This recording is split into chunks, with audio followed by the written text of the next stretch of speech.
వందే మాతరం. వందే మాతరం గేయానికి 150 ఏళ్ళు నిండిన సందర్భంగా మనం ఈ ఉత్సవాలను జరుపుకుంటున్నాం. వందే మాతరం భారతదేశ జాతీయ గీతం. వందే మాతరం అంటే అమ్మకు వందనం అనే అర్థం. వందే మాతరం మన ఆత్మ గౌరవం. బంకిం చంద్ర చటర్జీ గారిని దేశం అంతటికి పరిచయం చేసిన గొప్ప రచన ఆనందమఠ్. ఒక సన్యాసి సైన్యం బ్రిటిష్ వారితో చేసే యుద్ధం ఈ ఆనందమఠ్ కథాంశం. ఇందులోని గీతమే వందే మాతరం. బంకిం చంద్ర చటర్జీ గారు వందే మాతర గేయాన్ని 1875లో రచించారు. ఈ పాటను విశ్వకవి రవీంద్రనాథ్ ఠాగూర్ గారు మొట్టమొదటిసారిగా కలకత్తాలోని కాంగ్రెస్ సమావేశంలో పాడారు. భారతదేశం ఎంతో గొప్పది. ఆ గొప్పతనమంతా మనకు వందే మాతర గీతంలోనే కనిపిస్తుంది.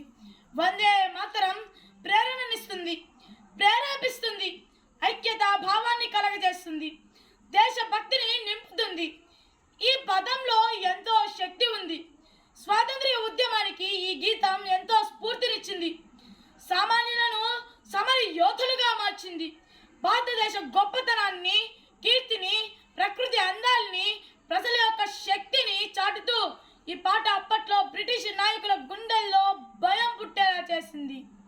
1905లో బెంగాల్ను లార్డ్ కర్జన్ అనే బ్రిటిష్ గవర్నర్ విభజించారు. దీనిని వ్యతిరేకంగా దేశమంతటా ఉద్యమాలు జరిగాయి. ఆ సమయంలో బ్రిటిష్ వారి మెడలు వంచిన ఆయుధం వందే మాతరం. ఎక్కడ చూసినా ఆ గీతమే, ఎక్కడ విన్నా ఆ నినాదమే. వందే మాతరం అన్న ఈ గీతం దేశంలోని అందరినీ కదిలించింది. ప్రజల నరాల్లో దేశభక్తిని నింపింది. వందే మాతరం నినాదంతో ఉద్యమం ఉవ్వెత్తున ఎగిసింది.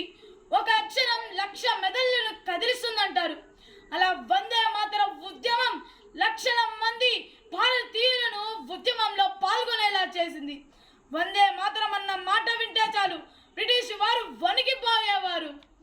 5 ఏళ్ల తరువాత ఉద్యమానికి బ్రిటిష్ భయపడింది. బెంగాల్ విభజనను విరమించింది. స్వరాజ్య ఉద్యమ నినాదం వందే మాతరం.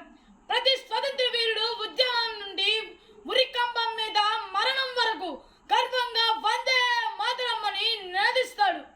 స్వతంత్రం వచ్చే వరకు దశ దిశల వందే మాతర నినాదంతో మారుమ్రోగిపోయింది.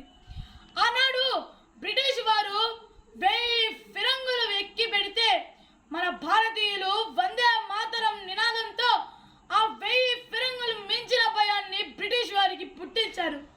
ఇంతటి గొప్ప గేయాన్ని రచించిన బంకిం చంద్ర చటర్జీ గారు 1894 ఏప్రిల్ 8న మరణించారు. ఆయన మరణం శరీరానికే, ఆయన ఆత్మ మాత్రం వందే మాతరం అయిపోయింది. వందే మాతరం, వందే మాతరం.